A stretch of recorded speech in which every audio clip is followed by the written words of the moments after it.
Salut Internet. Cet été, en partenariat avec Ecosia, je suis parti 10 jours en Tanzanie pour nous confronter à la réalité de la déforestation dans le monde. Et j'ai mis du temps à savoir comment vous retranscrire ça en vidéo. Parce que c'est pas un sujet facile, c'est pas un sujet vendeur, c'est pas un sujet qui fait rêver. La déforestation au fond, dans notre vie quotidienne, faut être honnête, c'est pas notre priorité quand on se lève le matin. Et justement, mon travail, mon envie avec cette vidéo, c'est de vous sensibiliser à ça. Alors, comment ? Et puis surtout, comment ne pas passer pour les 13 blancs privilégiés qui prennent l'avion pour aller s'afficher en Afrique et s'acheter une conscience écologique en expliquant qu'on est là pour un travail de sensibilisation. Honnêtement, je pensais bien connaître mon sujet avant d'aller sur place. Je m'étais dit que je vous ferais un petit top 7 de choses surprenantes en Tanzanie en vous saupoudrant le tout de... Alors vous voyez, la déforestation c'est mal, recyclez bien vos déchets, utilisez Ecosia pour replanter des arbres. Sauf qu'en vrai, j'étais à des années-lumière de saisir tout l'impact que ce mot a vraiment. Déforestation. C'est simple, pendant ce voyage, à 4 moments différents, j'ai eu cette espèce d'éveil de conscience. À 4 endroits différents, je me suis dit, putain mais c'est ça la déforestation. Et c'est vers ça que ça va nous mener. Alors voilà, dans cette vidéo, je vais vous montrer et je vais vous parler de ces 4 instants.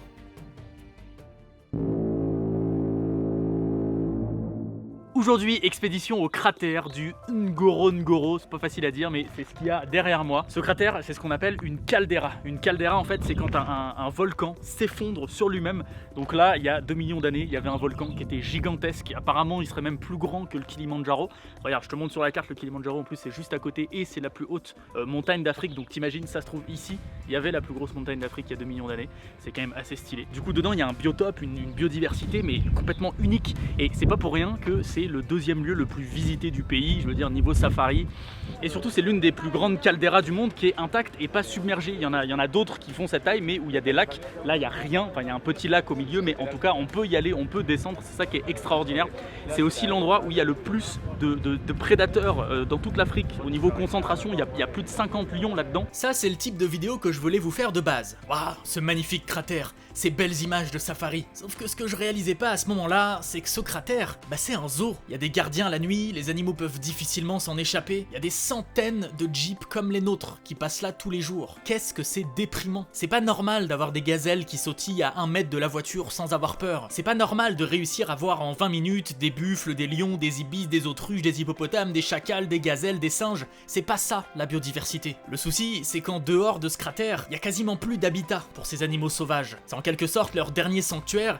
Et je m'en veux un petit peu d'avoir eu besoin d'être un mouton, de faire partie du flot touristique pour m'en rendre compte. La meilleure façon d'aider ces animaux, c'est en réhabilitant leur biotope naturel, et pas en les enfermant dans ce cratère. Et pour ça, bah ouais, y a qu'un seul mot, reforestation. Quoi qu'il en soit, après cette claque de réalité dans ce cratère, on est sorti des circuits touristiques pour se rendre au bord d'un lac que je rêve de voir depuis des années.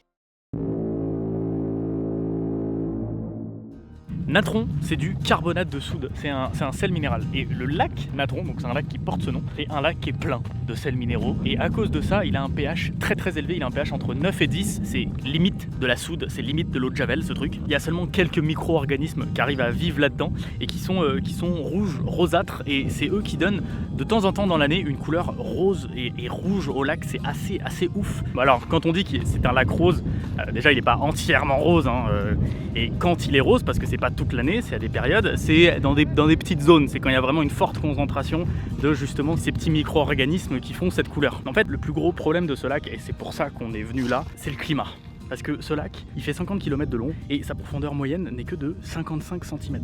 Donc c'est tout plat, il n'y a aucun fond. Et surtout, il n'y a aucune grande rivière qui alimente ce lac. C'est uniquement des eaux de ruissellement, de montagne et de l'eau de pluie. Et en ce moment, les populations locales se rendent compte que pendant la saison sèche, le lac il s'évapore quand même énormément et beaucoup plus que d'habitude. C'est très inquiétant parce que d'une part c'est le lieu de reproduction des flamants roses nains. Si le lac disparaît, il n'y a plus de flamants roses, donc déjà ça c'est la merde. Et puis à côté de ça, ça fait vivre énormément de choses. Les terres autour du lac restent quand même exploitables et il y a énormément de cultures, il y a des choses qui poussent ici, donc c'est toute une vie locale qui est peu à peu en train de disparaître parce qu'il fait de plus en plus chaud, qu'il y a de moins en moins de pluie. C'est un peu aussi le message de cette vidéo et de l'expédition qu'on est en train de faire, quoi. C'est que voilà, forcément on va pas planter des arbres ici, c'est pas le but. Mais tout ce que fait Ecosia en Tanzanie, c'est à 300 km d'ici, c'est la porte à côté et ça impacte forcément jusqu'ici. Parce que plus tu replantes, plus tu reforestes, mieux la terre se porte en fait. Ça régule énormément les eaux et il n'y aurait pas ce genre de problème avec ce lac. Vous voyez déjà à ce moment-là comment je commençais à réaliser ce dans quoi on s'était engagé et les fameux impacts dont je vous parlais et que je ne soupçonnais absolument Absolument pas. Comment un endroit aussi hostile, aussi en apparence dénué de vie, peut être aussi impacté par les changements climatiques? Notre guide Maasai vient de me dire quelque chose qui rejoint un petit peu tout ce que je vous dis depuis tout à l'heure. Le rocher que je vous montre, depuis quelques années, en pleine saison sèche, ils peuvent y aller en marchant alors que c'était absolument impossible avant. Et donc ça prouve bien que l'eau est vraiment en train de diminuer. Si tu peux rejoindre une île dans un lac que t'as jamais pu rejoindre à la marche, c'est quand même mauvais signe quoi. Donc quand même les populations locales te disent que c'est la merde, il est peut-être temps d'agir quoi. On est devant le Kilimandjaro, c'est juste la plus haute montagne d'Afrique. Il fait quasiment 5900 mètres. Le premier Européen à l'avoir découvert, c'était en 1848. C'était un missionnaire allemand qui s'appelait Johannes Rebmann. Mais la toute première ascension, ils ont dû attendre 40 ans après, c'était en 1889. Puisqu'on parle d'ascension, le record pour aller tout là-haut, c'était en 5h23. Il y a un mec qui a escaladé la plus haute montagne d'Afrique en 5h23. Faut être motivé quand même. Bon, et puisqu'on est dans une vidéo voilà, écolo un petit peu engagée, je veux vous parler du Kilimandjaro parce qu'il y a quelque chose qui est très inquiétant. Je pense que vous le voyez sur ces images, il y a encore des neiges éternelles en haut de cette montagne. Et malheureusement, on pense que d'ici 2040, il n'y en aura absolument plus à cause du réchauffement climatique. Et ça, vous imaginez l'impact que ça peut faire. Parce que malheureusement, sans neige éternelle, il n'y a plus de fonte des glaces, donc il n'y a plus d'eau dans les vallées. C'est vraiment un truc dramatique. Alors, il commence à faire des choses. Par exemple, toute la zone autour de la montagne, c'est une réserve naturelle, c'est un parc naturel. On n'a pas le droit d'y chasser. Je crois même qu'on n'a pas le droit de construire des choses. C'est assez grand, hein, c'est 756 km², donc c'est super bien contrôlé. Toi-même, tu peux pas aller là-haut si t'as pas des autorisations, si t'es pas dans un groupe. Voilà, il y a des choses qui sont faites localement. Imaginez quand même que dans moins de 20 ans, il pourrait ne plus y avoir de neige éternelle en haut de la plus haute montagne d'Afrique.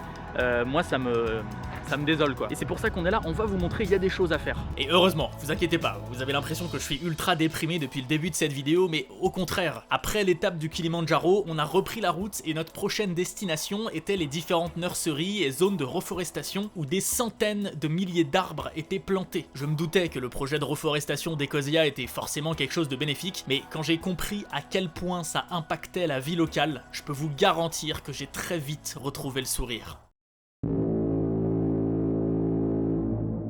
Aujourd'hui, on est dans les montagnes d'Usambara, c'est ici sur la carte. On est là parce que le projet de reforestation d'Ecosia se trouve ici. Et on est d'ailleurs justement aujourd'hui en train de visiter une nurserie. C'est là où il y a tous les bébés arbres. La Tanzanie et plus particulièrement les montagnes d'Usambara, c'est un des lieux qu'a choisi Ecosia pour ses campagnes de reforestation. Je fais un dernier petit point pour ceux qui ne savent toujours pas, Ecosia c'est un moteur de recherche qui utilise 80% de ses revenus pub pour replanter des arbres partout dans le monde. Et donc voilà, ici les montagnes d'Usambara, c'est un des lieux en question. Faut savoir qu'ici, il y a 1000 personnes qui sont employées pour replanter des arbres. Cette année, ils comptent replanter près de 10 millions d'arbres juste dans ces montagnes-là qui sont totalement déboisées. Et ce projet, il est assez dingue parce que c'est un cercle ultra vertueux. C'est-à-dire que j'ai discuté avec des hommes, avec des femmes qui passent leur journée à la fois à travailler, donc à pouvoir vivre, à pouvoir améliorer leur quotidien, mais en plus, ils sont tous très conscients de la bonté de leur travail et du bien que ça fait à la planète et surtout à leur région. Et quand je vous dis que c'est un cercle vertueux, c'est parce que ça permet aussi de ramener du tourisme ici. La Tanzanie est très connue pour tout ce qui est safari, pour escalader le Kilimandjaro, pour tout ce que je vous ai montré en fait. Mais ici, il n'y a pas beaucoup de tourisme et ces projets de reforestation, ça permet de ramener des gens. Ils nous ont expliqué que 20% des revenus du tourisme justement sont réinjectés dans l'économie locale, que ça soit directement en nourriture, voilà, ils aident les gens qui sont vraiment le plus dans le besoin, mais aussi dans les investissements d'infrastructures. Là, ils ont investi dans des écoles. On se dit en fait que nous, juste avec nos petites recherches internet, à notre toute petite échelle de la maison, vraiment, où tu fais tes 3 recherches par jour, on est tellement nombreux et il faut qu'on soit tellement nombreux que ça impacte à tel point une communauté. Quand vous tapez votre petite recherche, oui, date de naissance de Charlemagne, mais c'est ouf, ça fait vivre des gens à l'autre bout de la terre. Je vous ai pas menti, je l'ai vite retrouvé mon optimisme. On pensait vraiment tous en arrivant ici qu'on vous filmerait 5 mecs qui jettent des graines dans des trous en bordure de route et qui attendent que ça pousse. Bon, j'exagère bien sûr, mais jamais on aurait pu s'imaginer que planter des arbres ici, ça entraîne des centaines d'emplois directs, des centaines d'emplois indirects, grâce notamment au tourisme, que ça permet de reforester des cimes de collines pour prévenir des coulées de boue et des glissements de terrain. Et d'ailleurs, c'est justement ça notre prochaine étape, les sites de plantation. Toute la vallée là qui est derrière moi que je vous montre en image, si on voulait la reforester entièrement, alors pas la vallée en elle-même parce qu'il faut garder une zone d'agriculture, mais vraiment toutes les collines, il faudrait seulement, entre guillemets, entre 2 et 3 millions d'arbres, ce qui est pas énorme en soi. La vallée elle est gigantesque et surtout, eux vous avez bien vu, ils produisent entre 10 et 20 millions d'arbres par an. Comme quoi, c'est largement même faisable avec nos communautés, avec tout le monde. Donc voilà, ça fait réfléchir. C'est pas si dur que ça en fait.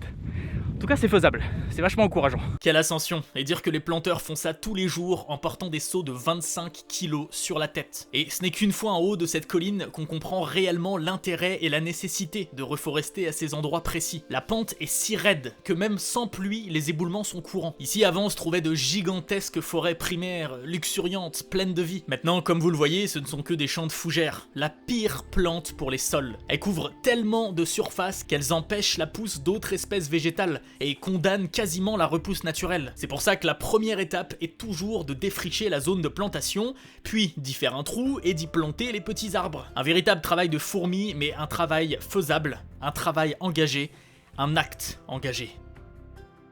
Et comme je l'ai dit plus haut, le but n'est pas toujours d'essayer de recréer les forêts primaires disparues. On est à un nouvel endroit où il y a eu un petit peu de reforestation, et ici c'est un cas très particulier. Tout autour de moi il y a des pins, et surtout tout en haut de la montagne derrière moi, c'est là où on va d'ailleurs, c'est la forêt équatoriale, c'est vraiment la forêt qui n'a pas encore été coupée. Et pourquoi on plante des pins ici, pourquoi on fait une forêt de pins? Tout simplement parce que voilà, on est en Tanzanie, les gens ont besoin de bois pour vivre, pour se chauffer, pour construire des maisons, etc. Donc de toute façon ils ont besoin de couper des arbres, donc plutôt que d'aller couper directement dans la forêt primaire là-bas, Ecosia donne gratuitement aux villageois ici des petits plans pour que eux puissent faire des petites forêts de sapins qui poussent, c'est un bois qui pousse très très rapidement, et comme ça dans plusieurs années ils pourront utiliser le bois de ces pins au lieu d'aller dans la forêt primaire. C'est ça le fameux bois utile. C'est impossible d'interdire aux gens de couper du bois, ça reste notre ressource de base. Mais la clé c'est la reforestation et d'espèces endémiques et de bois utiles. La clé c'est l'éducation dès le plus jeune âge, de comment gérer l'aspect écologique de sa région, de son pays, et en ça, les associations locales soutenues par Ecosia font un travail remarquable. Voilà, comme je l'ai dit au début de la vidéo, je pensais vraiment connaître mon sujet avant d'aller sur place. Je m'étais vraiment dit que je ferais juste un petit top 7 de choses surprenantes en Tanzanie en vous saupoudrant le tout de... Alors vous voyez, hein, la déforestation c'est mal, recyclez vos déchets, utilisez Ecosia pour replanter des arbres, mais je pense vraiment, et en tout cas j'espère qu'avec cette vidéo, avec mon témoignage, avec le témoignage des amis avec qui je suis parti, vous comprenez par vous-même à quel point tout ça est vital et impacte, certes, la planète, mais aussi directement la vie de milliers de personnes à travers le monde. Je remercie bien évidemment Ferdinand et Ecosia pour ce voyage initiatique qui a transformé ma façon de concevoir l'écologie. Je vous mets en description un lien pour, si vous le souhaitez, installer Ecosia en 2 clics et suivre en temps réel, avec un petit compteur, le nombre d'arbres qu'on arrive tous à planter. Je suis persuadé qu'à notre échelle, on peut réussir à exploser les compteurs. Alors je compte sur un maximum d'entre vous. Merci beaucoup de m'avoir écouté et d'avoir visionné cette vidéo. Salut Internet. Et tant qu'à faire, finissons cette vidéo avec 7 petits faits assez surprenants sur la Tanzanie. Voici le premier. Il y a plus de 125 tribus différentes dans le pays, et donc plus de 125 langues différentes. Heureusement, il y a le Kiswahili qui les réunit tous, comme ça tout le monde se comprend à une langue commune. Mais voilà, il y a beaucoup de tribus différentes. Le terme Tanzanie vient de 2 mots. Tanganyika et Zanzibar, c'était les 2 régions avant, c'était 2 pays indépendants. Le Tanganyika c'était la partie continentale de la Tanzanie actuelle, Zanzibar c'était l'archipel que tu connais. Quand ils ont décidé de se relier entre eux, ça a fait Tanzanie, Zanzibar, Tanganyika, Zanzibar. Petit fun fact intéressant, oui tout à fait. La Tanzanie, et plus particulièrement l'archipel de Zanzibar, est un des lieux où on peut retrouver le crabe des cocotiers. C'est un monstre qui fait 1 mètre d'envergure, qui peut péter des cocos avec ses pinces. C'est un warrior, c'est lui d'ailleurs, il ressemble à ça. Je le mets sur la tête de Fabien. La Tanzanie, et plus particulièrement l'archipel de Zanzibar, et plus particulièrement l'île de Pemba, est le plus gros producteur au monde de clous de girofle. C'est cool, voilà. Moi j'aime pas trop le clou de girofle, mais c'est une information bonne à prendre. Et le soleil vient de se lever, je suis complètement cramé pour ce petit fait, c'est pas très grave, hein, vous me pardonnez les gars. Mafia. Il y a une île de l'archipel de Zanzibar qui s'appelle Mafia. Je trouve ça trop cool. Et la question c'est, est-ce que la mafia est déjà allée sur Mafia? Est-ce qu'il y a une mafia à Mafia d'ailleurs? On pourrait aller très loin dans ce genre de questions. Voilà, Mafia. Kyle Maynard, c'est ce monsieur, il est malheureusement amputé des 4 membres, mais ça l'a pas empêché de faire l'ascension du Kilimandjaro tout seul et sans prothèse. Il y avait une équipe tout autour de lui, mais personne l'a porté, personne l'a aidé. Il a fait ça tout seul, le mec c'est un tueur. 25% du territoire sont des parcs nationaux ou des réserves nationales. Et oui, j'ai complètement oublié de faire ce fait avant, c'est pour ça qu'on le fait à l'aéroport, mais voilà, c'est un fait important qu'il fallait mentionner dans cette vidéo.